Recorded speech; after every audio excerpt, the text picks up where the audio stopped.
Hello friends, welcome to एग्जाम्बी। I am Sushil Ragade, ex manager Reserve Bank of India. और ये जो टॉपिक है, आपको पता है सिलिकॉन वैली बैंक अभी कोलैप्स हो गई है। और रिसेंटली अगर आप देखेंगे क्रेडिट सूस है, उसमें भी काफ़ी प्रॉब्लम आया है।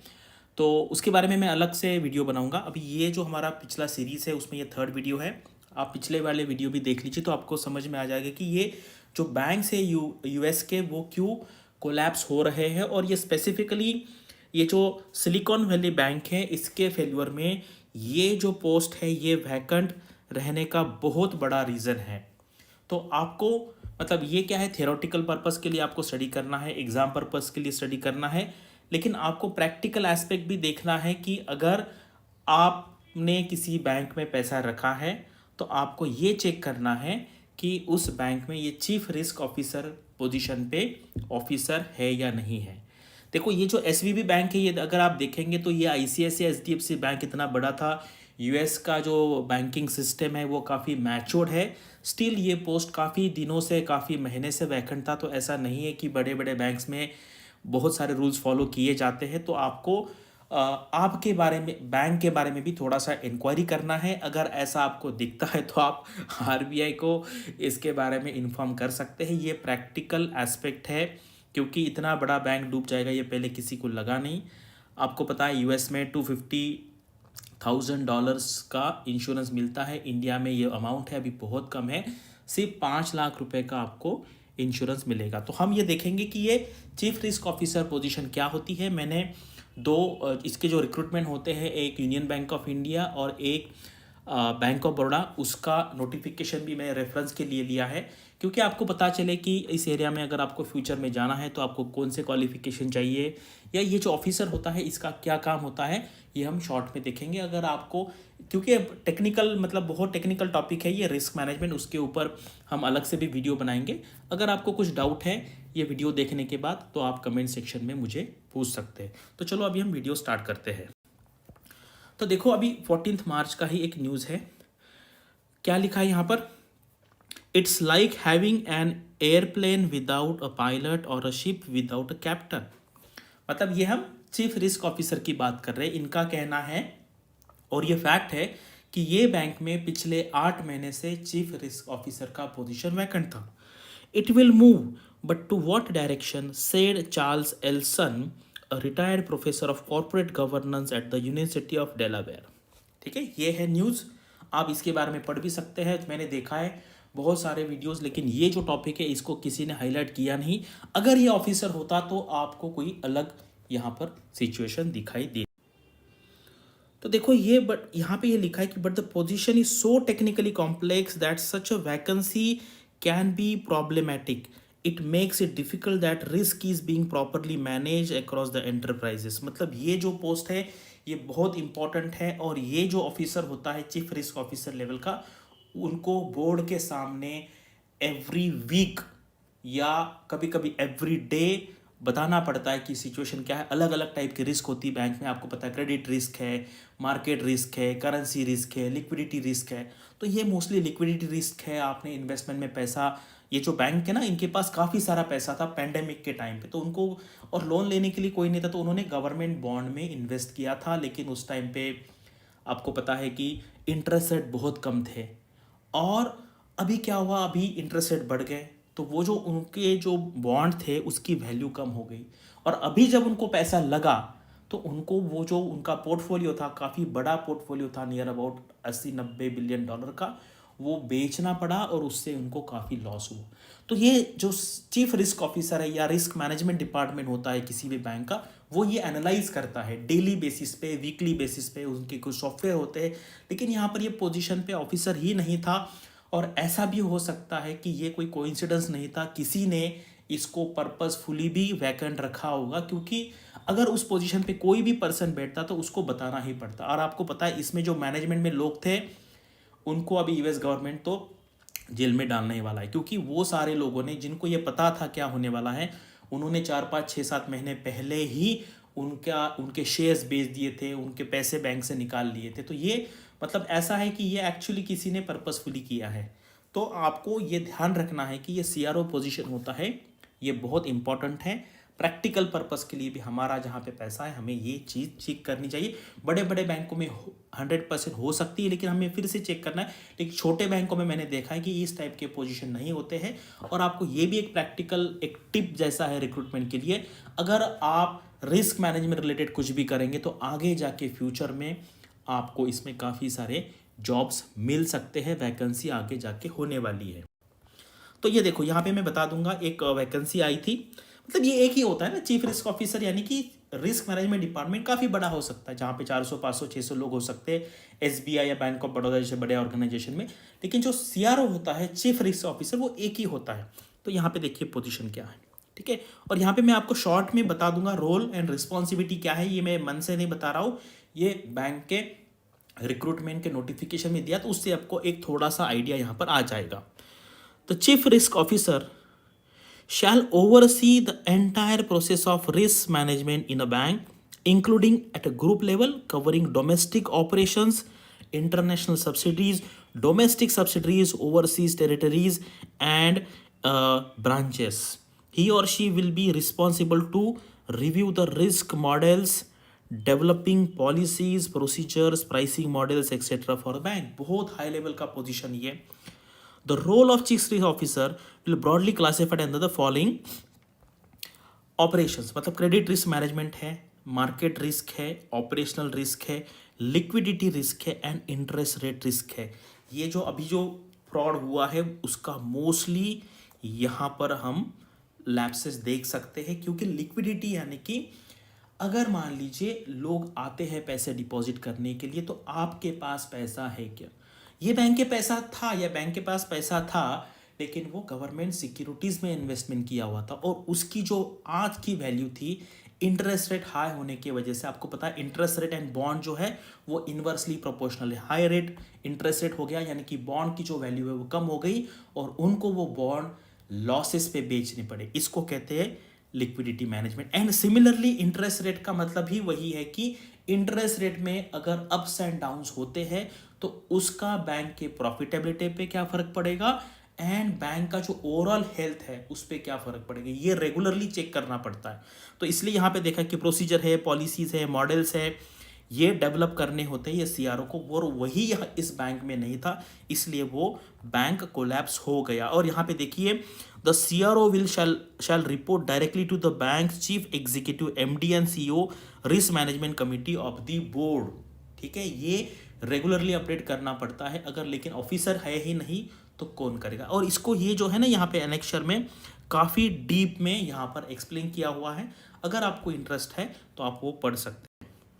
और ये देखो ये जॉब प्रोफाइल है, ये क्या क्या दिखा है, response overall supervision of the risk management है, functioning of the risk management division है, ensuring continuous improvement of the bank's management practices policies है, attending credit approval committee meetings, यानी कि क्रेडिट अप्रूवल कमेटी इसका मतलब है कि अगर बड़े लेवल का लोन आता है तो वो सैंक्शन करने से पहले सीआरओ का ओपिनियन लिया जाता है, क्योंकि वो इसका उसका काम होता है कि अगर ये लोन डिफ़ॉल्ट होगा तो बैंक के लेवल पे क्या फ़र्क पड़ेगा, और ये कुछ पैरामीटर्स पे वो भी असेस करेंगे कि इनको लोन देना है या नहीं देना है। तो इस तरीके से ये सारा यहाँ पर डिफाइन किया है।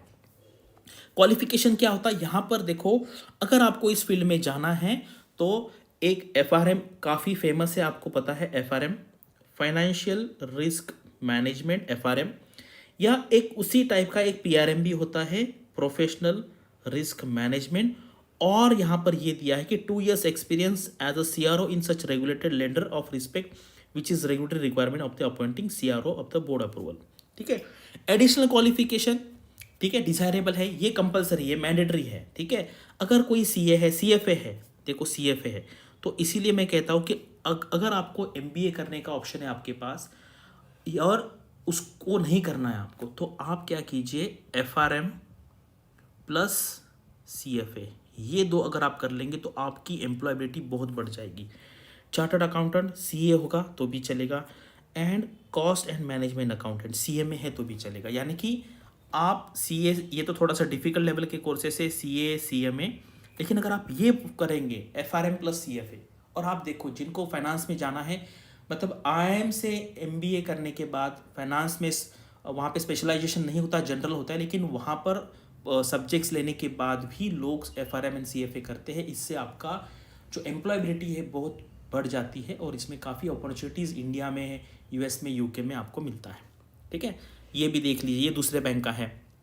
यहाँ पर मैंने आपको बताया FRM है या PRM है, CFA है, चार्टर्ड अकाउंटेंट एंड CMA। यहाँ पे और करके दिया, यानी कि अगर इसमें से कोई भी एक होगा और विथ एक्सपीरियंस, क्योंकि बड़े लेवल का पोजीशन है तो यहाँ पर आपको उस टाइप का 10, 15, 20, 25 साल का एक्सपीरियंस भी चाहिए होता है, depending upon the size of the bank. ठीक है, अभी यहाँ पे बहुत डिटेल में दिया हुआ है, मैं आपको ये 2-3 लाइन यहाँ पे पढ़ के दिखाता हूँ।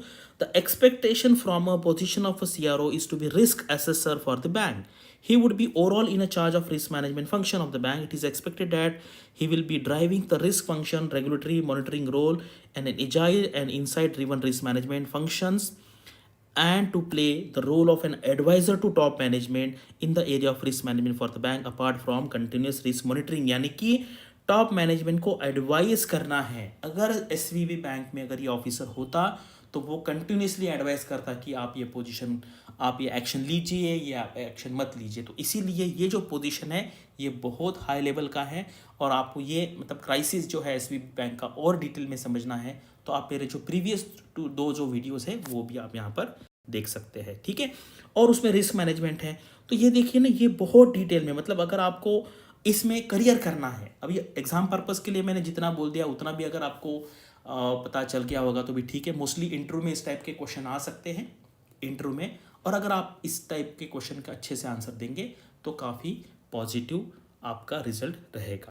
ठीक है, मार्केट रिस्क में क्या क्या होता है, यहाँ पर ऑपरेशन देखो कितना डिटेल में दिया है, बहुत डिटेल में। ऑपरेशन का मतलब होता है कि एक प्रोसीजर सेट करना। अगर आपने देखा होगा PNB बैंक में जो फ्रॉड हुआ था स्विफ्ट रिलेटेड, वो था ऑपरेशनल रिस्क मैनेजमेंट। यानी कि अगर आपने अच्छे से प्रोसेसेस सेट नहीं किए, अच्छे से चेक्स एंड बैलेंसेस सेट नहीं किए तो फ्रॉड होने के चांसेस होते हैं। तो इसलिए ऑपरेशनल रिस्क भी काफ़ी इंपॉर्टेंट है and liquidity and interest rate risk भी बहुत इंपॉर्टेंट होता है। Review of the approval asset liability management committee. Asset liability management मतलब आपको पता है एसेट यानी कि बैंक के लोन होते हैं, लाइबिलिटी यानी कि डिपॉजिट है।